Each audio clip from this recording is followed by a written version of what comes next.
The first time I met Daniel, I thought nothing of him beyond the obvious. Broad shoulders, easy smile, the kind of confidence that comes naturally to men who have never needed to question themselves. He introduced himself with a handshake that lingered slightly longer than necessary, though at the time I convinced myself I had imagined it. Daniel was straight, after all. Everyone knew that. He made sure to tell people about his girlfriend, Emily, the way some men polish a shield before battle. I had no reason to expect him in my life, no reason to think he would shift the ground beneath me. Yet something in the way he laughed, how his eyes lingered when he thought I wasn't paying attention, pressed against the edges of my certainty. It was as if the world had given me a puzzle piece that didn't fit, and I couldn't stop turning it over in my mind. I am Michael. At that point, I had been living in the city for nearly 3 years, chasing stability but finding mostly solitude. Friends existed, of course, casual acquaintances, late-night drinking companions, colleagues whose concern ended with office hours. But Daniel was different. He arrived in my life during one of those aimless evenings when I was at a friend's birthday dinner, half-watching conversations drift by like smoke. He sat across from me, his stories lighting up the table, his laughter a gravity I couldn't ignore. We exchanged numbers under the thin excuse of shared interests. Music, fitness, the usual threads men use when they don't want to admit they enjoy someone's company too much. A few days later, he texted me about grabbing a drink. I told myself it was nothing. Straight men invite other men out all the time. Still, when he walked into the bar, scanning the room until his eyes found me, something in my chest tightened. Daniel wasn't the kind of man you overlooked. His presence demanded attention without effort. His hair, sun-streaked and perpetually tousled, gave him an almost careless charm, while his clothes, plain t-shirts, fitted just enough, suggested he understood exactly how he looked without trying too hard. More than anything, though, it was the way he listened. When I spoke, he leaned in, elbows on the table, gaze fixed on mine as if every word mattered. The first drink led to a second, then a third. Conversation flowed easily, unburdened by the guardedness I usually felt around new people. He asked about my family, my work, my failures, as if he was collecting pieces of me for reasons he couldn't yet name. At one point, I asked about Emily, expecting the usual flood of fondness or complaint. Instead, his answer was brief, almost perfunctory. "She's good," he said, glancing at his glass. "We've been together a while." Then he changed the subject. That night ended without incident, but it lingered in me like a song caught between verses. Over the following weeks, we began seeing each other more often. Coffee after workouts, late-night walks when neither of us wanted to go home, hours spent on couches talking about everything and nothing. Sometimes Emily joined, her hand looped through his, her laughter easy and genuine. She was kind to me, too kind, and I wondered if she sensed something in the air between us that none of us could name. I tried to dismiss it. Daniel was straight. I told myself this every time his hand brushed mine accidentally, every time his gaze lingered a fraction too long, every time his compliments carried a weight beyond friendship. Straight men could be affectionate, could blur lines without ever crossing them. But at night, alone, I replayed those moments, dissecting them, asking questions I had no business asking. One evening, after too many hours of casual banter, he admitted he liked spending time with me more than he expected. "It's easy with you, Mike," he said, his voice softer than usual. "Like I don't have to perform." The words struck me harder than they should have. I wanted to ask what he meant, what performance he felt compelled to keep up, but I bit my tongue. His gaze was already too earnest, and I feared the truth behind it. I began noticing the subtle ways he seemed to test boundaries. A playful shove that lingered into a touch on the shoulder. A compliment that hovered on the edge of intimacy. Even the silences between us felt charged, heavy with something unspoken. I would catch him watching me when he thought I wasn't looking, eyes flicking away the second mine met his. Each time, a rush of possibility burned through me before I forced myself back into restraint. The pull between us deepened in quiet increments, disguised as harmless moments. A shared cab ride that ended with his knee pressed against mine. A night on my couch when we watched a movie but neither of us remembered the plot. A conversation about desire that veered too close to confessions before he laughed it off. Emily remained a constant presence in his life, and through her, in mine. She would text him while we were out, her name flashing on his screen, pulling him briefly into another world. Each time, I reminded myself who he belonged to, and who I was not. Yet the knowledge didn't stop the longing. If anything, it sharpened it, made every interaction with him feel like stepping onto forbidden ground. The truth was simple but unbearable. I wanted him. And I didn't believe I should. It all came to a head one night when we sat on my balcony, beers sweating in our hands, city lights scattered like stars beneath us. Daniel leaned back in his chair, sighing. "Sometimes I wonder if I even know myself anymore," he said. His voice carried a weight that silenced me. I looked at him, at the way his jaw tightened, at the vulnerability flickering behind his eyes. "What do you mean?" I asked carefully. He shrugged, avoiding my gaze. "I don't know. It's like, everyone thinks they've got me figured out. Emily, my friends, my family. But sometimes I feel like I'm just playing along." The air between us shifted, thick with the confession he didn't quite make. I wanted to reach across the small space, to close the distance that had grown unbearable. Instead, I said nothing. We sat there in silence, the city buzzing below, his words echoing in me long after he left. That night, lying in bed, I realized something had changed. The puzzle piece I had been turning in my mind had clicked into place, though I couldn't yet see the full picture. Daniel might have called himself straight, but straight men didn't look at me the way he did. Straight men didn't linger in silences, didn't confess their doubts in hushed tones under city lights. I didn't know what was coming, but I knew the story between us wasn't finished. Not yet. It was late when Daniel arrived at my apartment, later than usual. The city outside had quieted to a low hum, and the air inside my living room seemed to hold its breath as he stepped in. His expression was unreadable, a mix of weariness and restlessness.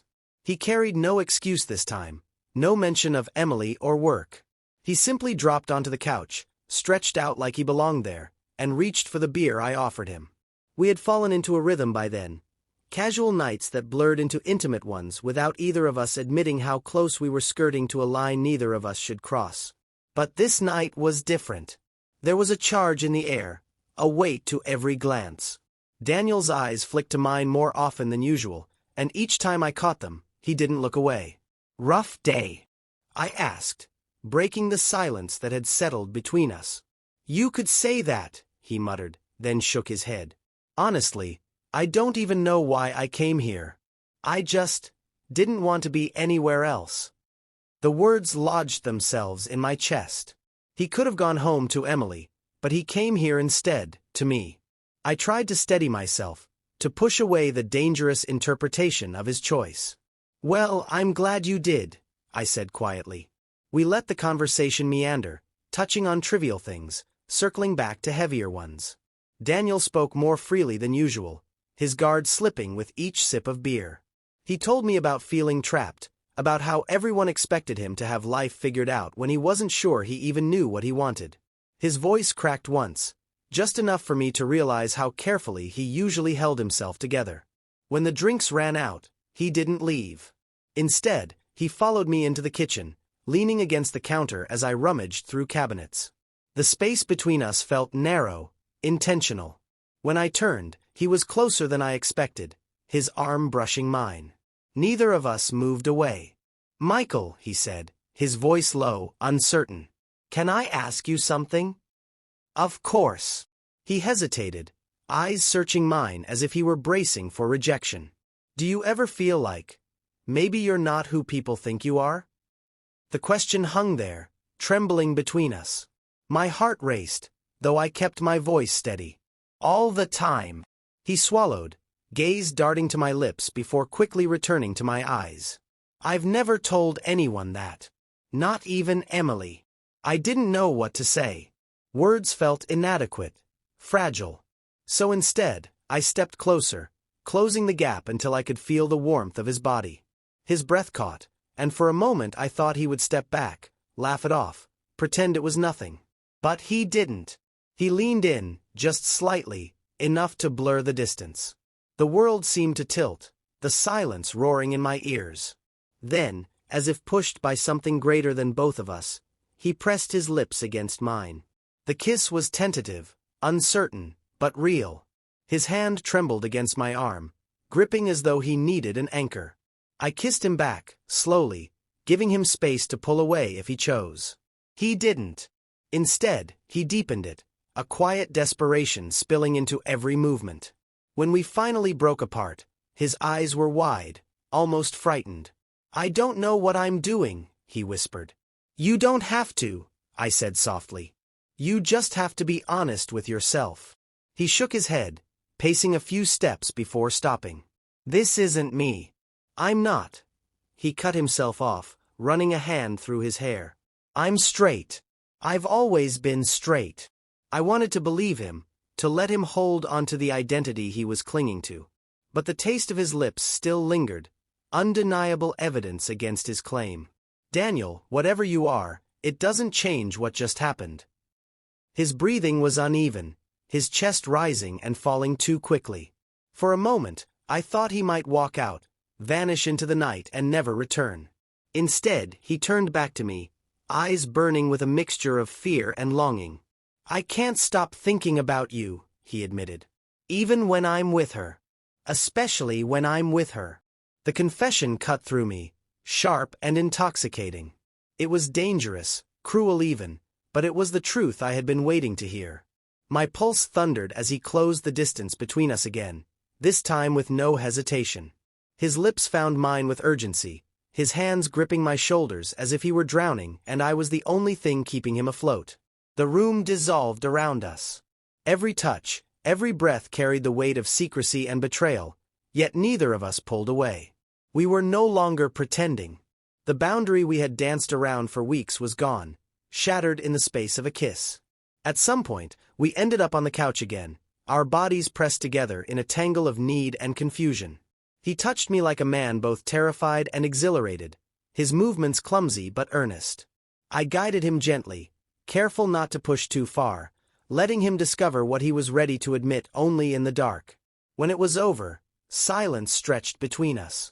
Daniel sat with his head in his hands, breathing heavily. "I can't believe I just did that," he murmured. "What does this mean?" I wanted to tell him it meant everything, that it was the beginning of something neither of us could deny. But I knew better. Instead, I said, "It means you felt something. And that's okay." He looked at me then, eyes haunted but softer than I had ever seen them. "If Emily ever found out," his voice trailed off, the unspoken consequence hanging in the air. I didn't respond. There was nothing I could say that wouldn't sound like justification for betrayal. The night ended with him leaving quietly, the door clicking shut behind him. Yet before he disappeared into the hallway, he paused, turning back for a moment. His lips parted as if to say something, but he only shook his head and walked away. I sat in the silence he left behind, my heart racing, my mind replaying every second. The taste of him still clung to me, impossible to ignore.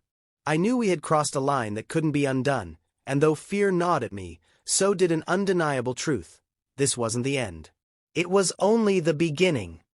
The morning after Daniel first kissed me, the world felt different, though nothing visible had changed.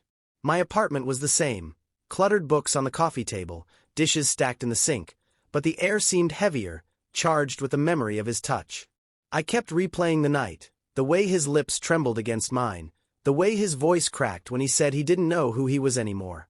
I wanted to believe it was more than a slip, more than a moment fueled by beer and restlessness. Daniel didn't text me that day. He didn't text me the next either. I told myself to be patient, that he needed space, but beneath that patience grew a gnawing dread. Maybe he regretted it. Maybe he had already decided to bury what happened, to pretend it never existed. By the third day, when my phone finally buzzed, my relief was immediate and overwhelming. "Can we talk?" I typed back before I could second-guess myself. "Of course." "When?" "Tonight." When he arrived, his face was tense, his eyes shadowed with sleeplessness. He didn't sit this time, not at first. He paced the living room, dragging his hands through his hair, muttering half-formed sentences. I waited, giving him the silence he needed to gather himself. Finally, he stopped, meeting my eyes. "I can't stop thinking about it, Michael." About you. I swallowed, steadying my voice. Neither can I. He exhaled sharply, as though admitting it cost him something. But I'm with Emily. I love her. At least I think I do. And yet, his voice faltered, his shoulders slumping. Being with you feels like the only time I'm honest. I wanted to tell him that honesty had consequences, that desire carried a cost, but instead I simply nodded. Because in truth, I didn't want to discourage him. I wanted him closer, no matter the danger. That night, he kissed me again. Less hesitation, more hunger. His hands moved with urgency, as if he had been starving himself and finally allowed a taste. When we broke apart, he didn't retreat. He stayed. And when morning came, sunlight spilling across tangled sheets, he looked at me with something I couldn't quite name. Fear, maybe, but also tenderness. After that, the secrecy became its own rhythm. Daniel found excuses to come by when Emily worked late. Sometimes it was a quick visit, a kiss stolen in the doorway. Other times it stretched into hours, laughter tangled with whispers, his body pressed against mine until neither of us could pretend it was a mistake. Each time, he promised himself it would be the last. Each time, he came back anyway. I should have felt guilty. Maybe I did, in fleeting moments when I pictured Emily's face, when her name appeared on his phone and he silenced it without looking. But guilt drowned beneath the pull of him, the way he held me like he was terrified of letting go, the way his eyes softened when he whispered my name. I told myself that love was rarely simple, that what we had was real even if it was stolen. Still, cracks began to form. Daniel grew more reckless, more careless. He would stay longer, sometimes falling asleep beside me, his arm draped over my chest like he had forgotten the world outside.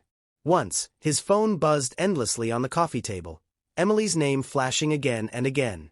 He ignored it until I finally nudged him. His expression twisted, a mix of shame and defiance, before he grabbed the phone and stepped into the hallway. When he returned, his face was pale. "She's suspicious," he said. "She thinks I'm hiding something." The words hit me like ice. I tried to keep my voice calm. "What did you tell her?" "That she's imagining things," he said quickly, though his eyes betrayed doubt. "But I don't know how much longer I can keep this up." We sat in silence, the weight of inevitability pressing down on us. For the first time, I wondered if this thing between us was sustainable, or if it was doomed to collapse under its own secrecy. And yet, even with that fear gnawing at me, I couldn't stop. Neither could he. We were drawn together like magnets, helpless against the pull. The more dangerous it became, the more intoxicating it felt. One evening, he arrived unannounced, rain dripping from his hair, his clothes damp and clinging. His eyes were wild, frantic. "I told her I was working late," he said breathlessly, "but I couldn't stay away." I pulled him inside, my heart pounding with both dread and desire. He kissed me before the door even closed, desperate, almost frantic. It wasn't the kiss of a man curious or confused. It was the kiss of someone who had already made his choice, even if he refused to admit it aloud. Afterward, we lay in silence, the storm outside echoing the storm within. I traced the outline of his hand with my fingers, memorizing every curve, every scar. He closed his eyes, his breathing slowing, but his words cut through the quiet. "If she ever finds out, everything falls apart," he whispered. "My relationship, my family, my whole life." I wanted to tell him that secrecy always unravels, that the truth has a way of clawing its way into the light. But I stayed silent, because his body was warm against mine, and his hand was holding on to me like I was the only thing keeping him tethered. Days blurred into weeks. The affair consumed us, hidden in shadows but burning brightly in its own confined world. We laughed, we argued, we clung to each other in moments that felt both fragile and infinite. Each time he left, I wondered if it was the last. Each time he returned, the answer became clearer. He couldn't stay away. And yet, the unease grew.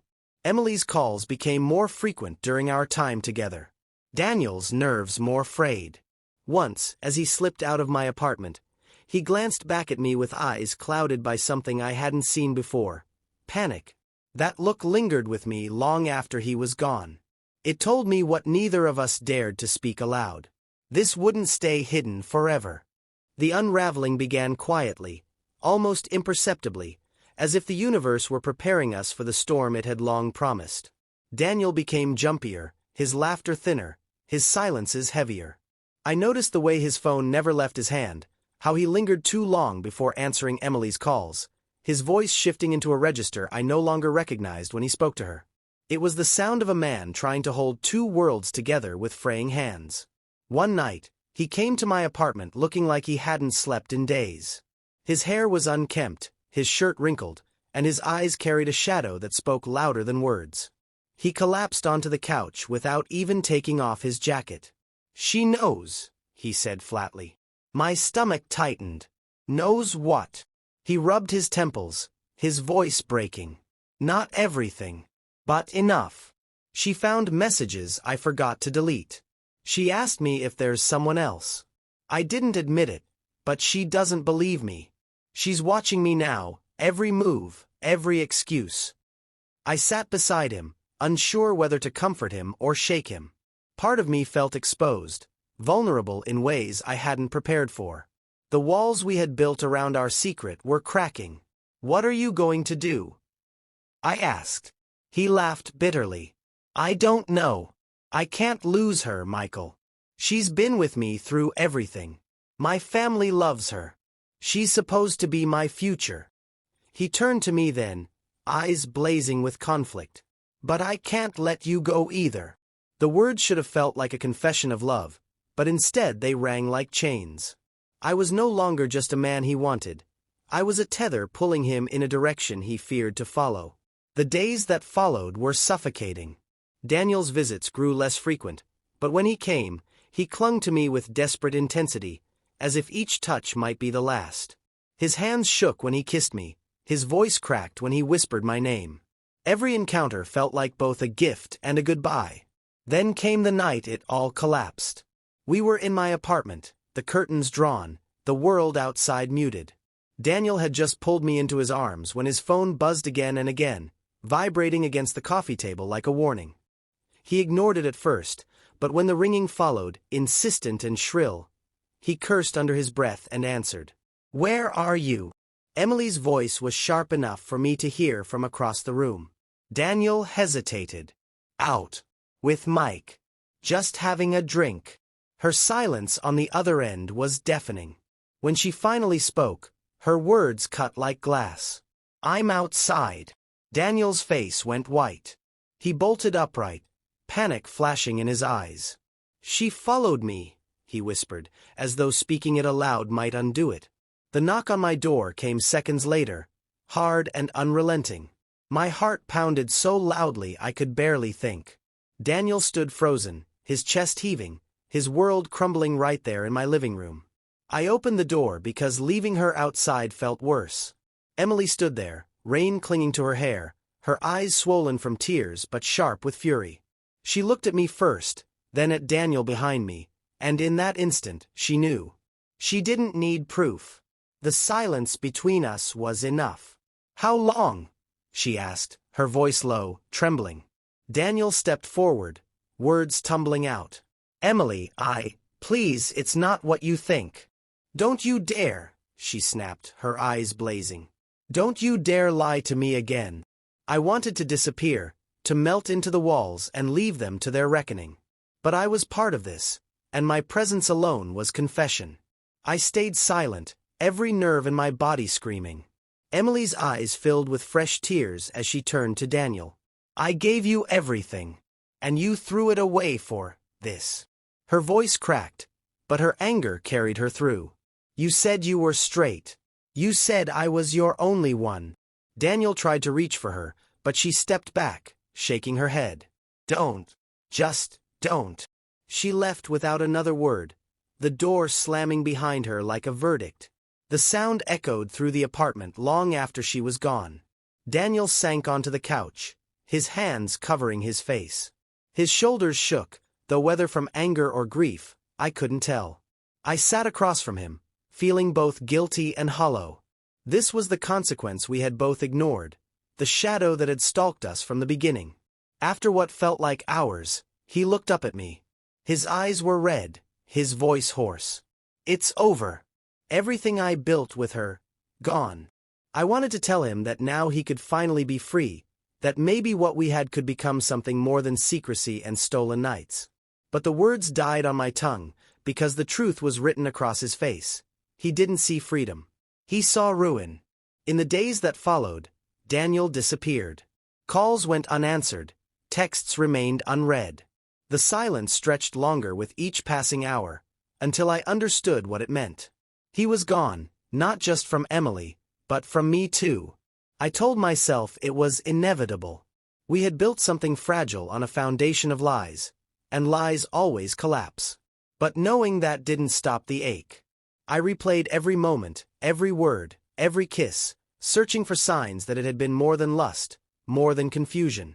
Late one night, alone in my bed, I whispered his name into the darkness, half expecting him to answer. He didn't. Only silence answered back, heavy and final. I lay there thinking about the way he had once looked at me, the way his voice trembled when he admitted he couldn't stay away. For a moment, I allowed myself to believe it had been real, that beneath the lies and fear, there had been love. But love without courage is only longing. And longing, no matter how deep, cannot hold a life together. Daniel had said he was straight, and maybe he still believed it. Maybe he would spend the rest of his life convincing himself of it. But I would always remember the truth we lived, if only for a handful of nights. The truth that in my bed, stripped of every mask, he was mine.